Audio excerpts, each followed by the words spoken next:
What's the deal? You already know what it is. Back in this with another video to pump out to my young boys. Maybe girls, but no, today, no. We out here, out and about. But I wanted to get on here and do a movie review for the Thunderbolts. You know, for those who don't know, who might be newer to the channel, you know, I'm a huge Marvel head, you know. So here and there, I get on here and do MCU movie reviews. I did Spider-Man. I didn't do Doctor Strange, but I know I did Spider-Man. That was the last one I did. But come up here, give my thoughts on this Thunderbolts movie, because you know people talking about it, and only give my 2 cents. So the Thunderbolts. Now, like I said before, I am a Marvel nut, but as far as the Thunderbolts go, Thunderbolts was never really my group. Like, I never really messed with the Thunderbolts like that as a group. I usually see them as kind of like Marvel's version of like the Suicide Squad. And initially when they announced the Thunderbolts, I was kind of skeptical, because I'm like, how's y'all about to do Thunderbolts? And then when I seen the cast, I'm like, General Ross not even on here. Thunderbolt Ross is not on here. And I could be wrong, but from my understanding, I could have sworn the Thunderbolts got their name from him in some capacity. But I could be wrong about that. You know, comic heads quote me, you know, let me know something. But as far as the movie go, you know, despite going into it without having much knowledge on the Thunderbolts, you know, I believe that this team that they assembled for the Thunderbolts lineup is completely different from, you know, what you would typically see from a comic book lineup. But I still think, you know, and you know, on the surface, as I was looking at it, when the trailers was coming out and everything, I'm like, nope. I'm like, nope. I'm like, that's about to be a dud. Because who's really about to go see U.S. Agent Yelena, White Widow? Who else was on there? Ghost. You had Ghost from Ant-Man and the Wasp. And then you had Ghost from Ant-Man and the Wasp, and then you got the weak Taskmaster that debuted in Black Widow. So, and this is also going to be a spoiler review, by the way. Now, like I said, on the surface, when I first saw the lineup, I'm like, this is about to be over with. You know, they're trying to do some Suicide Squad stuff, and there's no way people is about to see this. It's just no way. And I still don't think the movie is doing that good box office wise, but you know, last I checked, it wasn't doing good box office wise, but that was before the movie that came out. That could be different. You know, people could have said people could have seen the reviews and changed their minds on it. But from my understanding, you know, the movie still isn't supposed to be doing that crazy on the box office as far as ticket sales and everything like that.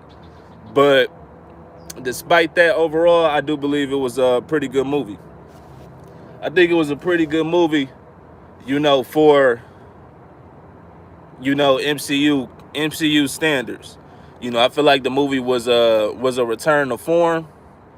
You know, it's been so long. It's been a while since we had a movie that actually cared about the characters and actually tried to flesh the characters out and make you care about the characters that is on the screen that you're looking at. You know, and you know, they had to. You know, they kind of had to go. They had to go that route, because you're not dealing with, you know, some characters that's gonna be heavy hitting that everybody is already attached to. You know, it's not no Thors, no Captain Americas, no Hawks, no none of that in this movie. You know, you got all D-listers, except maybe Bucky. Bucky is kind of like a B-lister, but for the most part, the movie is completely D-listers. And you know, the writing the directing staff and the writing crew had to, you know, they had to lock in to make us care about these characters because yeah, they just wasn't it. You know, U.S. Guardian is also in the movie. You know, this is a movie that basically got 2 Captain Americas, a Black Widow. Really, if you want to count Bucky as a Captain America, you almost can. But you damn near got 3 Captain Americas, a Black Widow, um, whatever Ghost is supposed to be, and Taskmaster got clipped as soon as the movie started. You know, I said it was a spoiler review, and yeah, I feel like as far as acting goes, the acting was definitely, the acting was good. You know, it wasn't, like I said, it was a good return to form. I wouldn't even say return to form, because I feel like this is a newer take for the MCU to kind of not focus so heavy on jokes, you know, quips, you know, different things for the audience to instantly look at and be like, oh yeah, that's a joke, or this is a moment where I'm supposed to clap, or this is a moment where I'm supposed to do this. The movie took itself very seriously as a movie. It just let itself be a movie, let it be what it was, and it let itself rock. And you know, I rock with that. I rock with that. You know, every character just got to be a character. The jokes that was told in the movie, you know, they were jokes catered to the actual character. So the character got to be themselves and tell a joke, and not just be a joke attached to a character, if that makes sense. So I like that a lot. I like that the story was cohesive, you know, concise. I think that's the word I'm looking for, one of them words. But the story, you know, everything flowed together, everything meshed well, everything was kind of, you know, start, beginning, end. You know, everything made sense, I should say. That's what I'm looking for. Everything made sense. In comparison to Captain America, the movie I wanted to like, and went out unhappy with that movie, because I'm like, a lot of this stuff is not even making sense. For those of you seen that movie, it's spoilers for that too in this. So with Captain America, one of the scenes that stood out to me, that, for example, where stuff just not making sense, was that one scene in Captain America Brave New World where they in the limousine, and these dudes is in the limousine, and they driving all the way to the White House, doing a whole red carpet press tour. They getting pictures taken to them. You know, they literally are on the red carpet. This look like they at the Met Gala or something.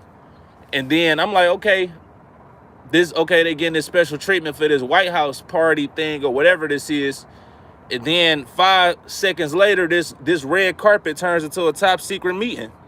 I'm like, what is going on here? Like, am I supposed to just ignore the fact that these dudes did a red carpet tour for a top secret government press meeting to talk about foreign affairs and all of this type of stuff and trade? Like, stuff like that just take me out the movie. It don't make sense.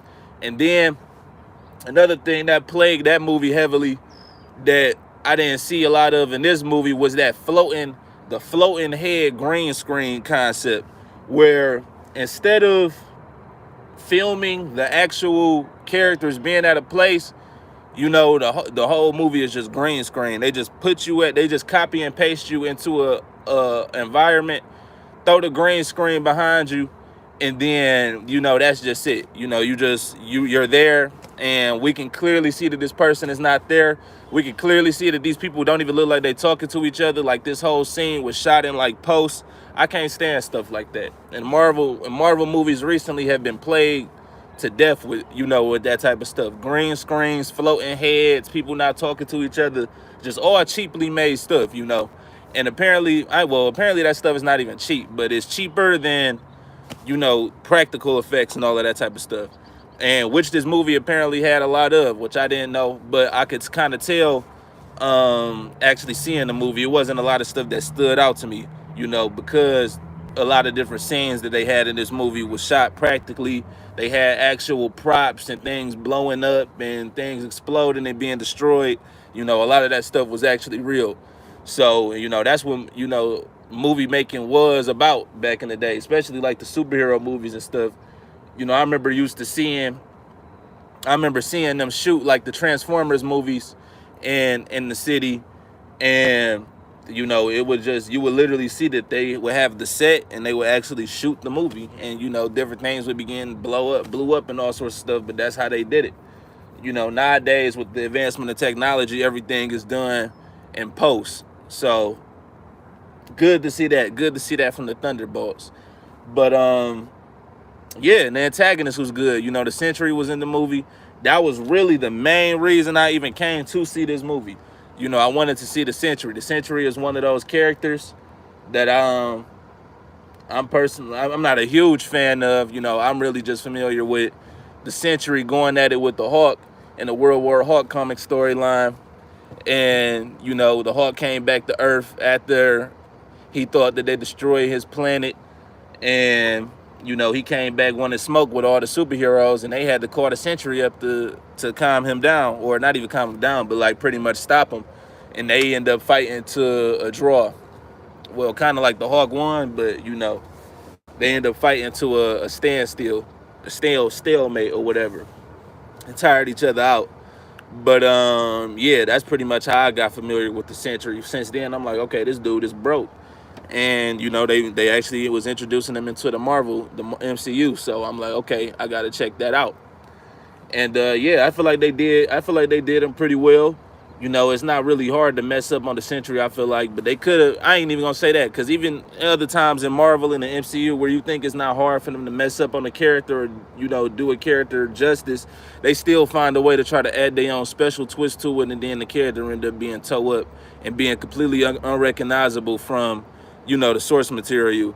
They actually casted an Asian guy, I believe, you know, as Sentry initially, but you know, they end up recasting him and making him a white guy. You know, no, nothing against the Asians, but it's just like, come on, can we just lead characters who they supposed to, whatever it is they supposed to be, just let them be that. You know, that's my opinion personally. Like, if it's I don't care about, you know, people be like, oh, it's just a character, race don't matter, whatever. I guess, but you know, to each his own. That's your opinion. I think just leave a person who they is, leave them how they supposed to be, how they was initially created. Unless you about to make them a whole new thing. But if that's the case, you know, make a new thing yourself. But anyway, now that, yeah, and I think I pretty much covered everything I wanted to cover as far as the movie go. The movie was pretty good. Like I said, the movie was a good movie. Return to form as far as the Marvel shebang go. You know, do I think it deserves all of the praise it's getting? You know, I think it's slightly overtuned, but you know, I'm not mad at it, because at the same time, I still understand that with the MCU, you know, we been getting fed slop for so long. You know, it's just been mid-pack after mid-pack after mid-pack. So, you know, when people get a story that actually has characters who are being cared about, the director is actually not just, you know, just throwing stuff at the wall, you know, green screens out the wazoo, all of this type of stuff, where it seemed like they actually took the time to curate a movie for the first time in a while. They actually took the time to actually make a movie first, and then, you know, we can focus on all of the Marvel stuff and all of that after. So I think that was definitely, I think that was good. I think that was major. And this is a step in the right direction. Hopefully the MCU continue down this path and they see like, okay, people, people still care about good stories and good characters, because they made us care about a bunch of D-listers and D-list Marvel characters, and that's what it's all about. So that was what initially happened with, you know, Iron Man. Iron Man wasn't a D-lister, but he wasn't like top tier as he is now since the first Iron Man movie dropped in '08. So, you know, that's what the MCU used to be good for, bringing the common, you know, the casual audience, introducing them to, you know, introducing them to lit characters, pretty much. You know, introducing the casual audience to lit Marvel characters that you will usually only get out of different mediums. So bringing it to everybody else, you know, that's what's up. That's what's up. Applause to the MCU with that. I'll get a movie a solid 8 out of 10. Solid 8. Solid 8. But yeah, now on to the next topic of the video, because you know, this still Born Road. It's still a truth channel. Still gotta, you know, we can't just get on here and talk about movies. I mean, we actually can do that. You know, it's my channel, I can do whatever I want. But you know, I still got to sit up here and feed the streets and give people some good advice and a good word. Cause I tried to segue that a little smoother, but let me pause. All right, now let me go. So, you know, a theme in the Thunderbolts movie was actually from the main antagonist, Sentry. Sentry is actually the kind of villain who kind of has like a two duality thing going on with him. He actually has this entity in him called the Void. And it's like this super powerful, dark, mystical force or whatever. And that's inside of the Sentry. So he kind of has a double-edged sword with his powers. As much as if he uses his powers, which gives him kind of like Superman level strength, Superman powers, swim, fly around, super strength, all of that good stuff. Once he unleashes that power, then, you know, he also run the risk of letting out the Void. And the Void goal is just basically plunge everything into darkness, you know, bad guy stuff. So when it came to the Void, the common theme in the movie was, you know, I don't know why I keep saying common theme, but the theme in the movie was, you know, everybody kind of essentially facing what lies within their own personal voids. And, you know, all of the characters had to have a moment where they kind of faced themselves, and, you know, they had to face their darkness and essentially overcome said darkness. And, you know, like the title suggests, everybody has a void. Everybody has, you know, a void that they are trying to constantly fill within this world, within this walk. And, you know, if I was to make the long story short, the only thing that's really going to fill that void is the Most High. But we tend to put a lot of different things within our, I was going to say respective voids, but, you know, is it respective? I guess we could say that. Our respective voids, we try to put different things inside of it and try to cover up, you know, our shortcomings and different things like that with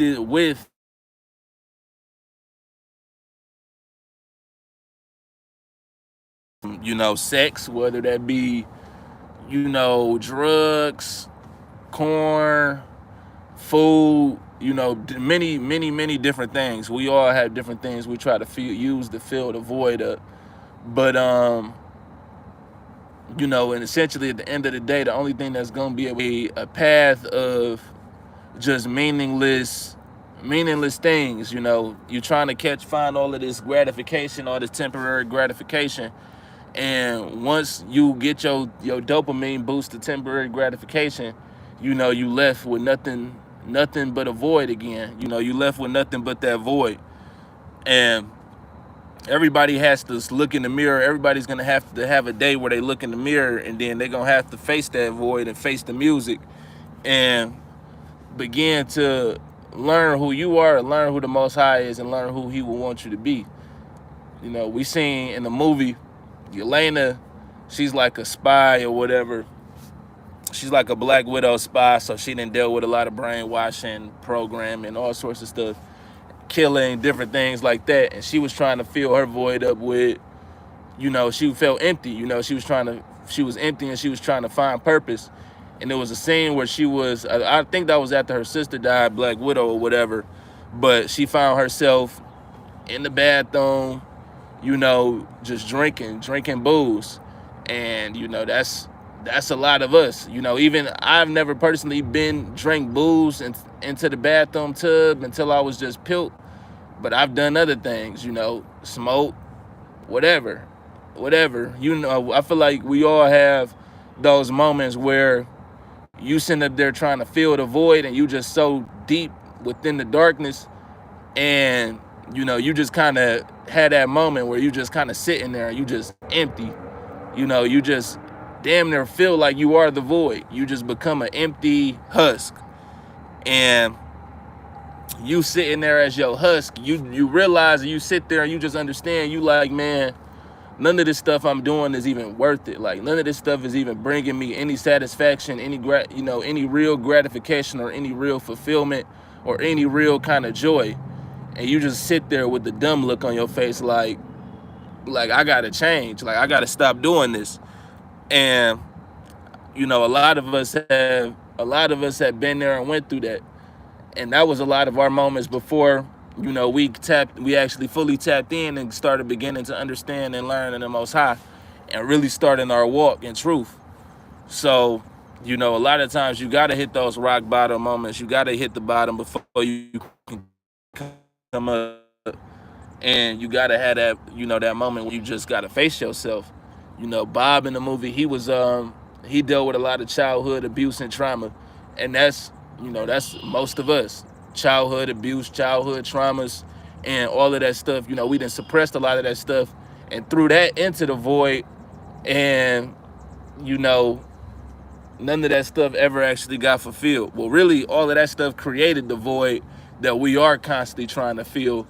But, due to, what's not going to the source and going into the word, a lot of people to sit up there and be constantly trying to fill that void and chase satisfaction and chase dopamine for the rest of their lives. Like a lot of people live their life as nothing but a dopamine addict, constantly chasing dopamine, constantly chasing that next fix, constantly chasing that next fix of approval, that next fix of gratification. Everybody's looking for somebody to come save them and tell them you are good enough. You are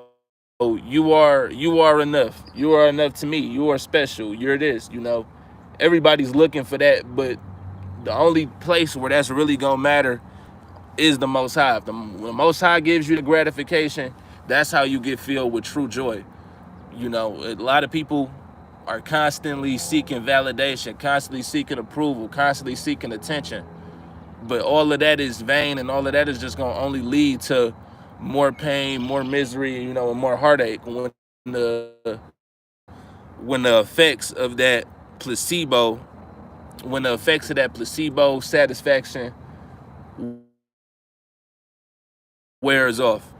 So, like I said, man, we all got voids and we all are a work in progress. The Most High works through our imperfections. He works through our imperfections because his will is going to be done regardless. So which what you got to know. But, that's the video, man. I just wanted to get on here, give that review for the movie Thunderbolts, and then get that little word. Because, like I said, man, it's all a work in progress, and we really all just got to keep sticking together. Rely on those with a like mind to, help you in your times of need. When you feel down, gravitate towards content like this. Gravitate towards a new breed. Gravitate towards, people speaking truth that's going to help uplift your spirits, because it's all really about your mind's eye. They're constantly putting foul things into your mind's eye, foul music, foul imagery. If you're going on Instagram and you constantly seeing thirst traps and booty and all sorts of crazy stuff, then naturally, that demon is going to sit up there and start playing with you. That demon is going to start trying to get you to dabble into some other stuff. So you got to clean out your phones. You got to clean out your phones. You got to clean out your phone.